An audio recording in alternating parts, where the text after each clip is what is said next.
Hozirda juda ko'p uchrashuvchi masalalardan biri kafillik shartnomasi va uni bekor qilish masalasi hisoblanadi. Kafillik shartnomasi nima degani?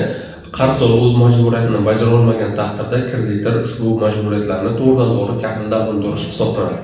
Ya'ni bu holatda siz kafillik shartnomasini imzolashda bundan xabaringiz bo'lmaganligi yoki qarzdor uchun majburiyatlarni bajarishdan istamasligingiz kabi asoslarni keltirish orqali kafillik shartnomasini bekor qildira olmaysiz. Kafillik shartnomasi qachon bekor bo'ladi?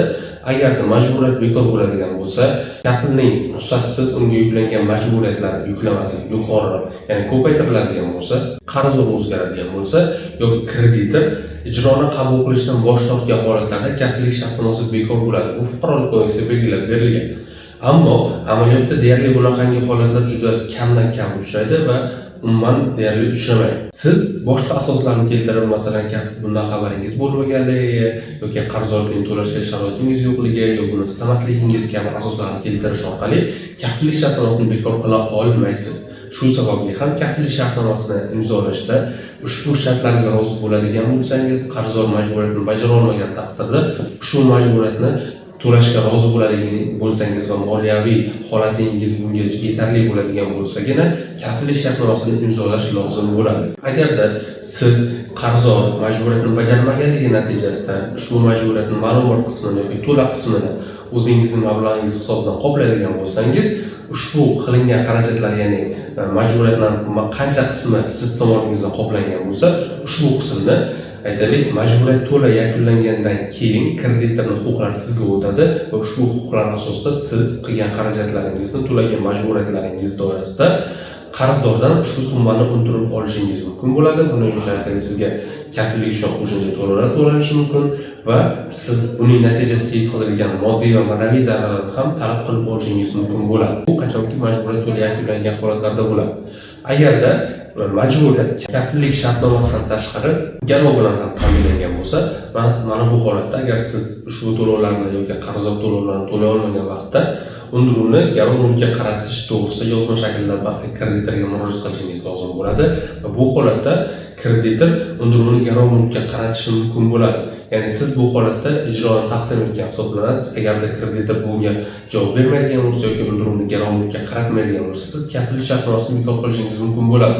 Agarda undiruv garov mulkka qaratiladigan bo'lsa, shu orqali majburiyat to'la yakunlanadi. Bundan tashqari shunaqangi holatlar bo'ladiki, kafillik shartnomasini imzolashda amaliyotda juda ko'p uchraydi. Kafillik shartnomasi deb kafilni qo'shimcha qarzdor sifatida kiritib qo'yadi. Kafillik shartnomasida kafillik shartnomasi deb aniq yoziladi. Unda kafilning huquq va majburiyatlari, unga javob beradigan majburiyatlar yuklamasi miqdori aniq ko'rsatiladi. Lekin shunaqangi holatlar bo'ladiki, kafillik shartnomasi deb kafilni aytaylik qo'shimcha qarzdor sifatida kiritib yuboradi. Mazkur holatda siz agar majburiyatni ma'lum bir qismini agar qoplab beradigan bo'lsangiz, ushbu qilingan xarajatlarni qoplash bo'yicha juda katta qiyinchiliklarga duch kelasiz. Sababi siz mazkur majburiyat bo'yicha qo'shimcha qarzdor, ya'ni kredit summasini siz olgan hisoblanasiz va bu holatda undiruvni aytaylik sizga qaratiladigan bo'lsa, qilingan xarajatlaringizni qayta talab qilib olishingizga juda katta qiyinchiliklarga duch kelasiz va shu sababli ham kafillik shartnomasini imzolashda aniq kafillik shartnomasiga e'tibor berishingiz va mazkur shartnomani bankdan talab qilishingiz lozim bo'ladi. Yuqorida keltirib o'tilgan asoslar bo'yicha kafillik shartnomasini imzolashda ushbu shartlarga rozi bo'ladigan bo'lsangiz, ya'ni qarzdor majburiyatni bajara olmagan taqdirda ushbu qarzdorlikni qoplashga rozi bo'ladigan bo'lsangizgina kafillik shartnomasini imzolashingiz lozim.